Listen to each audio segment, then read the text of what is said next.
doublage? Oui, alors bon, déjà j'étais comédienne avec des amis qui faisaient du doublage en fait. Euh, Claire Baudouin avait une amie avec qui elle avait été enfin, Claire Baudouin, c'était une amie à moi avec qui on a travaillé, on a pris les cours ensemble pour devenir actrice et passer les concours. Donc en banlieue parisienne, nous on avait travaillé d'abord en banlieue parisienne dans le 91. Après, on a passé les concours parisiens et nationaux sur Paris. Et elle a eu le conservatoire. Moi, j'ai eu finalement l'école nationale de la Comédie Saint-Étienne. Et elle s'est retrouvée dans la classe avec Virginie Méry. Virginie Méry, qui est une grande directrice d'acteurs, qui elle-même avait commencé le doublage parce qu'elle avait quelqu'un de sa famille qui était dedans, je crois sa tante. Donc elle a toujours fait du doublage. Et donc pendant qu'elle faisait ses cours au conservatoire, elle a commencé un petit peu à aller sur ses plateaux. Et puis après, elle m'a dit, Virginie, tu sais, si tu as envie de faire du doublage, moi je connais quelqu'un. Moi ça m'a toujours intéressé. Même en sortant de l'école et même si j'avais envie de faire des films et du théâtre, ça m'a toujours intéressé. J'ai toujours trouvé ça challenge, difficile, intéressant en plus, parce que tout doit passer par la voix. Et c'est pas pareil. C'est pas pareil. Parce que quand vous jouez et qu'il y a un long plan séquence où il y a des larmes qui coulent de vos yeux, et quand vous voyez l'image, voilà, c'est fait. Quand vous devez le faire avec la voix, c'est pas pareil. J'imagine. Voilà. Donc ça m'a toujours intéressé et j'en ai pas fait tout de suite. Je suis sortie de l'école, j'ai fait des films, j'ai fait de la télévision, j'ai joué au théâtre et je faisais une petite ambiance de par-ci par-là. Et puis à un moment donné, il y a eu un creux. Comme partout dans le métier, il y a toujours un creux. Ça n'est jamais un long fleuve tranquille. Jusqu'au dernier moment, hein. Il n'y a pas d'âge, hein. Au début, au milieu, à la fin, il n'y a pas de problème, quoi. Mais du coup, on s'est rappelé avec Claire. Et puis là, j'ai commencé à rencontrer pas mal de gens du doublage. Et ça s'est fait sur 2-3 ans. Ça s'est pas fait tout de suite. C'est-à-dire que je continuais à travailler, mais j'en faisais de plus en plus. Et à un moment donné, j'ai pratiquement fait que ça. Et là, ça fait pas mal de temps que je fais pratiquement que ça, mais quand bien même, je tourne encore, je fais de la pub, le théâtre un peu moins, ça fait 7-8 ans que j'ai pas joué, mais c'est aussi un désir personnel. Parce que le théâtre, à mon sens, il faut vraiment avoir quelque chose à dire pour monter sur scène. Et quand on n'a rien à dire, c'est pas la peine. D'accord. C'est plus facile au cinéma de faire des petits rôles par exemple et de vous dire de toute façon c'est sympa de travailler, le projet me plaît mais ce que j'ai à dire c'est pas, enfin je pourrais dire aussi autre chose, c'est pas grave. Le théâtre moins, le théâtre moins parce que le théâtre vous êtes vraiment en chair et en os et tous les soirs en plus. C'est une performance, hein, c'est vraiment du sport quoi. C'est intéressant. C'est intéressant parce que la plupart des comédiens que j'en ai pas interviewé beaucoup, mais les 2 ou 3 que j'ai interviewés m'ont dit qu'ils passaient d'abord par le théâtre avant de faire du doublage. Ah oui. Et vous, c'est l'inverse. Non, pas tout à fait, pas tout à fait. J'avais fait du théâtre, pas mal avant, mais Il faut non, avoir quelque chose à dire, en fait, c'est ça? comment? Oui, il faut avoir quelque chose à dire. Non, j'avais fait du théâtre. J'ai commencé par être d'abord, j'ai voulu passer les concours nationaux pour être vraiment très très bien formé. Les concours nationaux, c'est, je sais pas si vous connaissez les concours, c'est-à-dire que vous êtes, ça dépend des concours, mais vous êtes entre 400 et 700. Ah oui, quand même. Des fois beaucoup plus. Ah oui, oui, oui. Et vous êtes 10 ou 20 après être pris. D'accord. C'est ça les concours nationaux. Alors après, ça dépend des écoles et ça dépend des années, hein, mais c'est énorme, quoi. C'est l'écrémage, il est énorme. Et moi, j'ai voulu absolument passer par là. Parce que ensuite, vous avez des grands metteurs en scène, ceux qui sont internationaux et nationaux extrêmement connus, qui viennent vous former. Il y a pas que, hein, il y a pas que des gens qui travaillent vraiment dans des théâtres nationaux, mais ils viennent. Sinon, il y a des très grands formateurs qui ont fait leurs preuves depuis des années. Et une fois que vous êtes sorti de là, on appelle ça les journées de sortie, on invite tout le métier, c'est-à-dire tous les agents, les casting directeurs, etc. Et l'idée, c'est soit d'intégrer un théâtre national, ça arrive. Le conservatoire, c'était la porte d'entrée pour la comédie française, ça l'est toujours, mais ça l'était beaucoup plus avant. Ou sinon, c'est une façon de trouver un agent et de commencer le métier. C'est la voie royale, ça ne se passe pas exactement comme ça, parce que tout le monde ne trouve pas un agent dès qu'on sort d'école nationale. Mais ça propose tout ça. Et c'est gratuit, puisque c'est national. Moi, je voulais passer par là. Et ça, on ne fait que du théâtre. On fait du théâtre, du chant, de la danse, de la dramaturgie, de l'escrime. Voilà, c'est un peu, voilà, un peu comme les écoles américaines. Sauf que c'est pas forcément que de la comédie musicale, mais voilà. Et de là, je suis sortie. J'ai fait des films, du théâtre, et ensuite j'ai commencé le doublage. D'accord, d'accord. Oui, non, il faut de toute façon passer par le théâtre, Oui, d'une manière ou d'une autre. Ou alors, il y a des gens qui ne passent pas. Il y a des gens qui ne sont passés par rien, et oui, qui arrivent dans le métier et qui le sont. Mais ça, c'est parce qu'ils sont déjà comédiens, mais ils ne le savaient pas. oui. Ça arrive. Ça doit être rare quand même. Ça doit être Ouais, c'est rare. des exceptions Bien qui sûr, c'est confirment rare. la règle, je pense. Bien sûr, bien sûr, bien sûr. La plupart sont comédiens de base. Mais oui, mais oui, mais oui, mais oui. Vous pouvez pas jouer, c'est quelque chose, quoi. C'est pas jouer, c'est, je veux dire, quand vous jouez au théâtre, c'est pour ça que je vous dis, il faut avoir quelque chose à faire, parce que quand vous jouez au théâtre, c'est tous les jours à 20h30. À 20h30, quoi qu'il arrive dans votre vie, vous devez être sur scène, comme si c'était la première fois. Enfin, c'est comme un chanteur qui fait un concert, quoi. Oui, c'est jamais le même concert. Voilà. Donc, non, c'est un métier. Ouais, ouais. Faut rentrer dans la peau d'un personnage à heure dite. Pas quand vous en avez envie, pas comme vous en avez envie, quand c'est le moment de le faire. Vous voyez? Excellent. C'est pour ça que mais je pense, c'est aussi, moi je fais toujours le parallèle avec le sport. Ah oui. C'est pareil, les grands sportifs, enfin quand vous êtes sur un match, enfin c'est maintenant ou jamais. Oui. Dans la situation qui est celle-ci, devant un public, parce que ça joue quand même beaucoup. Oui. Vous faites pas ça tout seul. Devant un public, et vous vous donnez à fond, ou sinon ça ne passe pas, c'est tout. Intéressant, je vais faire un parallèle avec le basketball parce que vous avez doublé dans R. Oui. Voilà, donc Aïe, aïe, aïe. très très bon souvenir, bon, pour moi en tout cas, en tant que Oui. spectateur, déjà. Oui. Et le film est très bien déjà. Et la distribution est géniale. Elle est géniale. Et bon, l'histoire est top. Et comment vous êtes arrivé sur cette comédienne-là? Eh ben justement, vous savez qui c'est qui m'a dirigé? C'est Virginie Méry. D'accord, très bien. On y revient. Ça tombe bien. Eh ben, je suis arrivée là-dessus parce que je travaille, parce que j'ai fait, et d'ailleurs, grâce à Virginie Méry, toujours pareil, hein, j'ai fait d'abord Fences de Denzel Washington avec Denzel Washington et Viola Davis. J'ai fait Viola Davis pour la première fois. D'accord. C'était en 2017, je crois, ou 2016.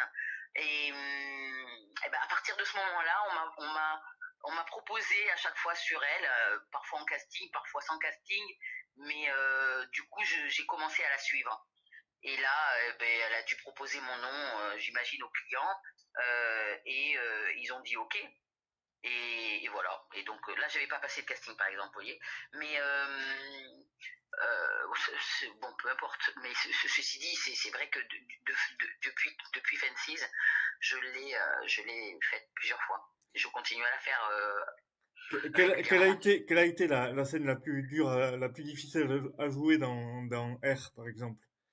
Dans R, eh ben, c'est la scène de la négociation au téléphone avec comment il s'appelle, Sony Baccaro. Ouais, parce que en fait, ce qui est intéressant dans ce film par rapport à Viola Davis, là aussi que c'est une très très grande comédienne, c'est que d'habitude elle joue des rôles très tragiques, émotionnels, dans les larmes, dans la joie, dans l'énergie, c'est grandiose. Et là, elle est grandiose, mais tout en tenue. Oui. Et en fait, on sent qu'à l'intérieur, elle se tient, elle a une force intérieure extrêmement calme qu'il fallait absolument rendre. C'est-à-dire que dans cette scène, elle dit un truc que personne n'a jamais fait. Elle propose qu'il touche, son fils va toucher un pourcentage. Ça ne s'était jamais vu. Pour une afro-américaine de ces années-là, on est en pleine ségrégation, dans le sud, Caroline du Sud. Je ne sais plus s'il est en Caroline du Nord ou en Caroline du Sud. Caroline du Nord. Ouais, mais la Caroline du Nord, de toute façon, ça commence le sud. Je sais parce que j'y suis allée. Très bien. C'est le début du sud des États-Unis, et je connais la Caroline du Nord pour y être allée vraiment, et on voit bien la différence encore ségrégative qui est là, même si tout le monde veut l'effacer, on sent bien ce qu'on ne sent pas par exemple à New York. mais c'est pas péjoratif ce que je suis en train de dire, c'est la réalité, c'est-à-dire que le sud des États-Unis, c'est le sud des États-Unis. Bon. Donc cette femme-là, à cette époque, dans cette condition-là, dans la voix, puisqu'on va parler du doublage, dans la voix, c'est comment parler aux recruteurs de Nike. C'est du délire. En plus, c'est pas quelqu'un non plus, vous voyez, qui est, comment dirais-je, sorti de Harvard, là. On parle pas à quelqu'un qui a appris à gérer les émotions et tout ça, etc., etc. Donc c'est une femme extrêmement forte, intuitivement forte. Et il y avait une phrase, et c'est là que, voilà, là on parle vraiment du travail entre le doubleur, l'acteur doubleur et la direction, la directrice artistique en l'occurrence, Virginie Méry, là, pour cette scène-là. Elle me disait, t'es trop agressive, hein, t'es trop gentille, hein, tu vas pas assez vite, tu vas trop lentement. Si tu vas trop lentement, ça amène à quelque chose de... Tu tires, hein, tu tires sur la phrase, etc., etc. Et je n'y arrivais pas. Parce que en fait, et à un moment donné, j'y suis arrivée, bien sûr. Bon, c'est pas aussi...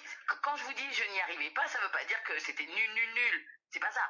Mais la petite subtilité qu'il y avait dans l'œil de Viola Davis, eh bien, il fallait que je la rende dans la voix. Et je sentais effectivement qu'il y avait un point central que je n'arrivais pas à atteindre. Et à un moment donné, c'est sorti. Et donc, j'y suis arrivée. Et c'est ce qu'il y a dans la VF. Hein. C'est à la fois une question de rythme, une question de fermer les finales ou de les laisser ouvertes, et une question intérieure de, comment dirais-je, de compréhension de ce que tu es en train de dire. D'accord. Je sais pas si c'est c'est-à-dire qu'il faut à la fois savoir bien ce qu'on dit, avec quelle émotion, mais aussi en fonction du texte français, puisque c'est une adaptation, savoir où on place le rythme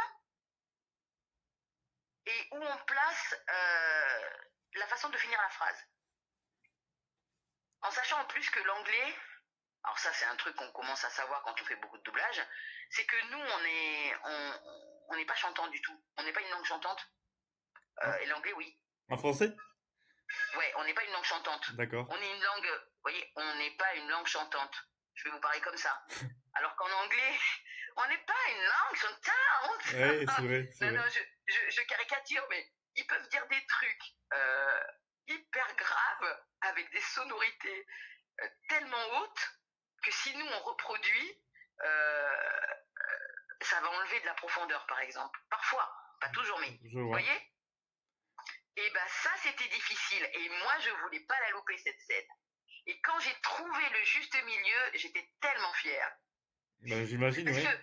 Parce que c'est parce qu'elle lui a dit cette petite phrase de rien du tout que il a été la scène d'après, on le voit, il se met la main sur la tête, il est complètement déboussolé, il dit oh, le tsunami qui m'arrive, attends, elle est en train de me dire un truc que jamais on m'a dit et que je ne vais pas pouvoir assumer. Mes boss ne vont pas vouloir.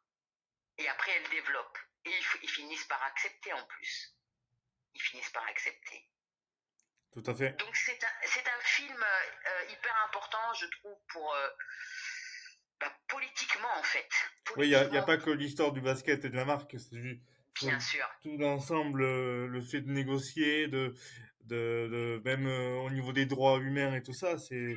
Et oui, voilà, quand elle va chez Adidas et qu'elle voit qu'il parle en allemand, et qui parlent entre eux, Oui, bah, elle a pas envie.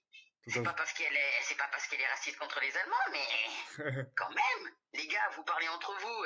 Il s'agit quand même, s'il n'y avait pas les joueurs, et en particulier les joueurs noirs, eh ben, il n'y aurait pas le niveau de basket. Donc à un moment donné, c'est vrai que elle a rétabli une sorte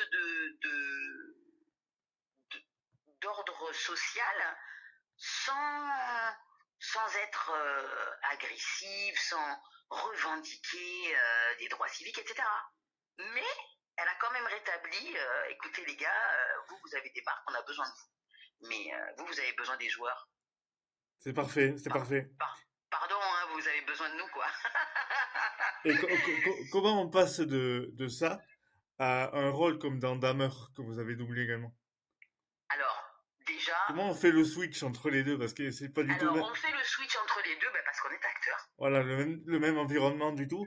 J'imagine que on dort moins bien quand on double ça. Ah ouais, ouais, ouais. Ah mais moi, il y a certaines séries. D'abord, j'ai fait une fois un film d'horreur dont s'appelle The Children. C'était il y a très longtemps. On n'était même pas dans les années 2000, je crois. The Children, j'avais fait une femme. En fait, c'était les enfants qui tuaient tous les parents dans une espèce de truc, un truc manche. Sympa. Mais déjà, je regarde pas les films d'horreur. Ça me fait trop peur. Moi non plus. J'en pouvais plus. J'en pouvais plus. À la fin, l'ingé son, il coupait les scènes, il coupait le son des scènes avant, il coupait les sons des autres. J'avais juste à crier, juste à dire non, s'il te plaît, je sais pas quoi. Et puis ça y est, c'était pas possible. Donc ça, c'était ma première expérience. Et Dahmer, c'est encore pire parce que Dahmer, c'est pas un film d'horreur. Non, c'est pire, hein, c'est Dahmer, psychologique. c'est une histoire vraie. C'est psychologique en plus. C'est psychologique, c'est l'horreur mais psychologique et en plus c'est une histoire vraie. Alors là, quand vous plongez là-dedans, ah bah bien sûr qu'on dormait mal. Enfin, tout ça, faut se protéger hein, quand on est acteur aussi, quand on sort de scène ou quand on sort d'un film, ou quand on sort d'un doublage comme ça, faut savoir se protéger, sinon on n'est plus malheureux quoi. Après, ça doit être Euh, enrichissant quand même à doubler. et en même temps, c'est très enrichissant, évidemment. À doubler. Et oui, et bien sûr, j'imagine que ça l'était à jouer aussi. Hein. Mais d'ailleurs, moi j'ai vu rapidement, hein, parce que je n'ai pas, je n'aime pas trop m'apesantir sur les cancans, mais j'ai vu rapidement que l'acteur qui avait joué Dahmer, il avait eu beaucoup de mal à redescendre. Hein. Il avait mis un mois ou deux avant de d'être apaisé. Oui, c'est normal. Je pense Voilà. que c'est normal. Alors, j'ai pas vu sur ma comédienne, là, Nancy Nash, mais elle, c'est plus facile, parce qu'elle a le joli rôle. Oui, Même si vous avez cette souffrance que vous exprimez donc à l'écran, c'est plus facile après, parce que vous avez fait ce qu'il fallait, tandis que lui, il a joué le méchant, quoi. ouais, on parlait, J'ai on, toujours pas... on parlait des langues étrangères, de l'anglais, switcher de l'anglais au français. Là, récemment, là, sur Netflix, c'est Sweet Game, c'est ça? Oui, oui, oui. C'est du coréen, je crois, Ah ou oui, oui, alors oui, oui, c'est du coréen, alors là, c'est encore autre chose. c'est encore autre chose? Ah ouais, ouais, moi, c'est la première fois, hein. Ah oui? D'abord, c'est la première fois que je double une, parce que c'est un acteur, si j'ai bien compris, qui même dans la vie réelle devient une femme. Oui, c'est ça. Je suis plus très sûre parce que quand on voit des photos, enfin, je suis plus très sûre parce que comme je vous dis, je ne regarde pas les cancans et les gens font ce qu'ils veulent de leur vie privée. Donc, quand on regarde ces photos, moi je le vois souvent en homme, très, très, très bel homme d'ailleurs, et je le vois peu féminisé finalement. Donc peut-être que c'est en train ou je sais pas. Mais bon, donc une comédienne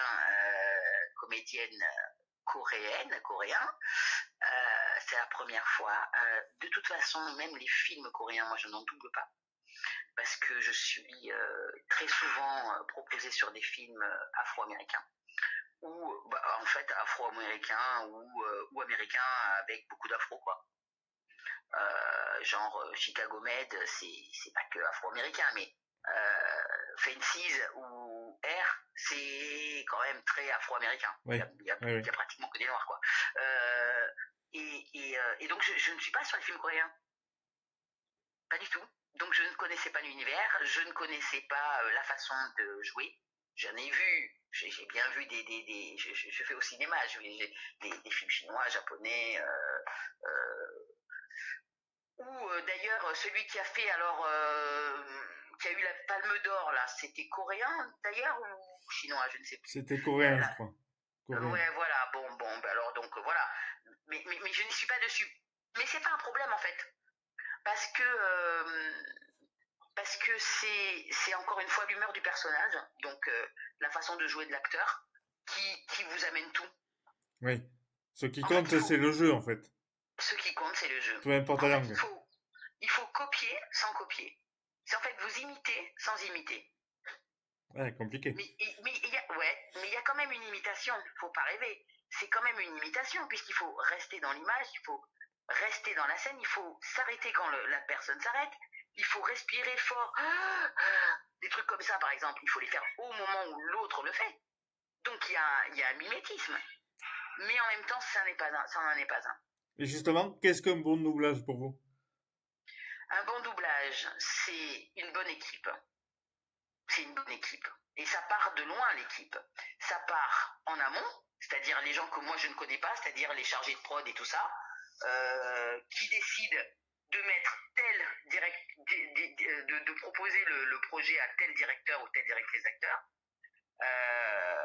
qui travaille avec tel ou tel ingé son, qui a la possibilité d'avoir l'équipe de comédiens et de comédiennes qu'il ou elle veut autour d'elle, avec une bonne adaptation, et enfin on arrive en plateau. Un bon doublage, c'est ça. D'accord. Et parce que tout est lié. Tout est lié. Après, évidemment que c'est comme dans tout. Est-ce que vous choisissez votre entreprise? Est-ce que vous choisissez vos collègues de travail? Est-ce que vous choisissez vos horaires de travail, etc. Non. Non. Donc, on n'est pas... mais nous, en tout cas dans l'artistique, vous voyez, au théâtre, au cinéma, c'est comme ça que ça se passe. C'est-à-dire le réalisateur, il choisit ses comédiens. Ouais. Mais en même temps, il ne les choisit pas vraiment, il les choisit avec une équipe avec la production, justement. Tout à fait, ouais. Et voilà, mais c'est pareil chez nous. En fait, c'est pareil. C'est pour ça que quand les gens disent ouais, mais l'autre, c'est pas tout à fait pareil. Ben si, en fait, c'est pareil. Après, le dénominateur qui diffère, c'est nous, ça sera la voix. On ne te verra jamais à l'image. Et donc, il y a une technique un peu plus précise sur la voix et sur le montage son, qui est l'équivalent du montage vidéo quand on fait un film. Oui, j'imagine. Donc le montage, c'est important aussi. Après, quand tout est fini. C'est pour ça qu'il faut une bonne équipe. Ouais. Alors donc, si l'équipe n'est pas exactement... Parce que ceux qui travaillent finalement, c'est nous trois. C'est le trio, c'est DA, ingé son et Comédien. comédiens. Donc au final, c'est nous qui avons la dernière lourde tâche de mener tout ce projet à bien. Alors, c'est mieux si il y a une harmonie parfaite, et s'il n'y a pas d'harmonie parfaite, ben, il faut être professionnel et rester en phase avec sa tâche à soi, de façon à ce que l'harmonie parfaite existe quand même. Et oui. En général, c'est le cas, même c'est le cas, je veux dire, c'est le cas. Des fois, on a des problèmes de texte aussi, beaucoup. Apparemment, ils sont sous pression, donc ils vont vite, tatati tatata, ok. Mais c'est nous en plateau qui devons gérer ça. Et ça, c'est pas facile aussi. Et ça fait partie du travail. C'est un peu comme quand vous voulez tourner à l'extérieur et que finalement vous plantez une semaine de tournage parce qu'il pleut tout le temps. Il faut trouver des solutions. C'est un peu ce genre de choses. Là, le texte, c'est important aussi. L'adaptation, je trouve que l'adaptation, je ne sais pas si c'est tellement assez reconnu, mais c'est hyper important. Oui, parce que si c'est mal traduit ou mal... Mais c'est pas que... Ouais, et oui, mal traduit et mal pensé traduit. D'accord. Parce que parfois, c'est des contresens, carrément. Oui, il faut respecter ce que l'original veut dire, en fait. Et c'est pas facile, des fois, quand il y a des blagues, quand c'est graveleux aussi. Parce que les Américains, ils mettent des fucks partout. C'est vrai. On va pas dire enculé à toutes les 30 secondes. C'est pas possible. C'est vrai. Mais il faut trouver ce qu'a voulu. Qu'est-ce que ce fuck veut dire? Parce que c'est pas simplement mince. Punaise! C'est Non, vrai c'est que pas non parce plus. que pour eux, un seul mot, ça veut dire plein de choses en fait. Et voilà. Oui. Donc Mais l'intention, comment le voilà. dire, le moment précis pour le dire, à qui le Et dire tout aussi. ça, à qui le dire, quel est le public à qui ça s'adresse, etc. Mais tout ça est passionnant, hein. Tout ça est passionnant. Là, moi, je détaille parce que pour expliquer, mais en fait, le doublage, c'est que du bonheur, hein. Est-ce qu'il est arrivé un jour que vous soyez sur un rôle et que vous soyez pas à côté, mais vous dire que c'est pas pour vous ce rôle, ou c'est Non, jamais arrivé? non. Non, moi je me suis trouvée sur des plateaux en difficulté pour plein de raisons, pour je sais pas, je bafouillais de moins en moins au début, je dirais de moins en moins, mais quand on commence à vous donner des choses un peu conséquentes, forcément qu'il y a un moment d'adaptation. C'est-à-dire qu'au début vous faites des choses plutôt faciles. Alors au début vous avez carrément du mal à faire des choses faciles. Ah merde, mais j'y arrive pas, je suis trop courte, je suis pas dans l'image, je comprends rien à ce qu'elle raconte, j'arrive pas à lire la réplique d'avant pour pouvoir répondre. Voilà, au début, c'est la pâte aux joie. Après, on vous donne des trucs plus gros et ça va encore. Et puis après, on vous donne des choses Ouais. plus grosses et vous êtes obligé de passer à un autre palier là. Là, c'est un palier où en fait, ça y est, on vous fait confiance. Les journées sont longues, vous êtes debout longtemps au micro, vous devez assurer plein de choses. Et là, en tout cas, je parle de mon expérience, hein, parce que c'est personnel tout ça. Là, il y a des soirs où je rentrais, je disais, eh ben, dis donc, j'ai fait du sport, hein, parce que parce que c'est une concentration. Après, je vous dis, c'est personnel. C'est-à-dire que moi, j'aime bien faire le travail parfaitement. Ouais. Je suis perfectionniste. J'aime que ce qu'on me donne à faire, je le fasse à merveille. On est deux. Voilà. Donc, donc si je vois que je peux faire mieux et que j'y arrive pas, ça me gonfle. On est deux. Voilà. Voilà. Alors après, voilà. Donc j'arrive pas à me contenter de bon allez ça passe. Ouais. Non, ça passe pas. Faut refaire si ça passe Euh, pas. et du coup, je dépense beaucoup d'énergie. Ouais. Après, Et là c'est pas maintenant, plus mal non plus. alors là, maintenant ça fait 10 ans. Alors j'ai commencé vraiment à faire des rôles importants. J'avais 40 ans et j'en ai 54. Donc ça fait 14 ans là maintenant que je travaille sur des premiers rôles, hein, pour dire les choses simplement. Euh, Là, je commence à me sentir un peu à l'aise. Au bout de 14 Un ans. peu. Ouais. Je me sens un peu à l'aise. Quand je vous dis à l'aise, ça veut dire que je peux la regarder une fois, même des choses compliquées, la faire et rien avoir à redire. Ou si peu. D'accord. Et justement, Là, mais pas partout, pas tout le temps, hein, mais ça m'arrive. Là, je sens une liberté maintenant. vous regardez les lèvres ou vous regardez les yeux? Les deux, Les deux. les deux. Parce qu'il y a beaucoup de comédiens qui regardent que les yeux, apparemment. C'est le miroir de l'âme, apparemment. Euh, non, moi non, parce que j'ai une tendance dyslexique, hein. Ah oui, Donc je regarde d'accord. quand même les lèvres, ouais. Tout dépend, c'est toujours pareil.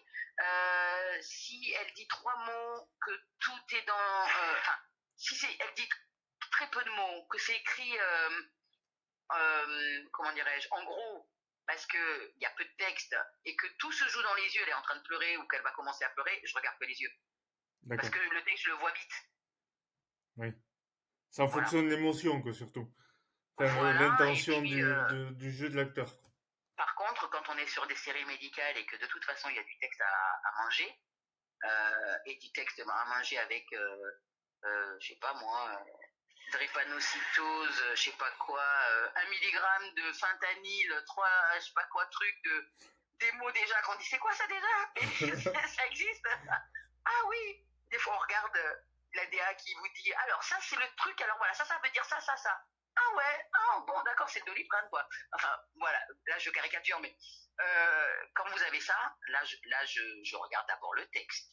Ouais, Première lecture, je regarde le texte pour voir les mots difficiles qui vont me tomber sur la figure. Et deuxième lecture, je regarde les deux. d'accord. D'accord, d'accord. Dernière question pour terminer, parce que je vais pas rester non plus trop longtemps si vous avez autre chose à faire. Oui. Euh, quel conseil donneriez-vous aux jeunes comédiens qui veulent se lancer dans le doublage? Eh ben, de suivre des cours de comédie dans une bonne école privée, parce que je crois qu'au début, elles sont toutes privées, sauf les conservatoires municipaux ou les associations où c'est peut-être un peu moins cher, de passer un concours des écoles nationales. Il y en a 4 anciennes et des nouvelles que je connais pas, mais les 4 anciennes, c'est la Rue Blanche, qui est maintenant l'ENSAT, le Conservatoire national supérieur d'art dramatique de Paris, l'école de Strasbourg ou l'école nationale de Saint-Étienne. Ça, c'est les 4 premières D'accord. qui sont toujours au top. Et puis, ou alors passer une. Et ouais, prendre d'abord des cours. Et quand on est prêt, et ben faire tout en fait. Passer des castings, monter des projets. Moi, j'ai monté des projets de théâtre aussi où j'étais seule en scène. J'avais 23 ans. Monter une compagnie, faire toc toc toc, bonjour, je voudrais faire du doublage, je voudrais assister. Il y a des stages maintenant de doublage. Faire un stage dès qu'on a un peu d'argent ou dès qu'on a 16 heures, faire un stage avec l'AFDAS qui vous le finance, etc. Tout, il faut tout faire. Il faut tout faire. Il faut faire de la voix, faut faire du théâtre, il faut faire du cinéma, il faut tout faire. C'est De la parfait. télévision. C'est parfait. Merci beaucoup. Merci, à bientôt. Merci beaucoup pour la disponibilité et pour la gentillesse surtout. Mais je vous en prie. Au revoir. Très bonne journée. À bientôt. Au revoir. Au revoir. Au revoir.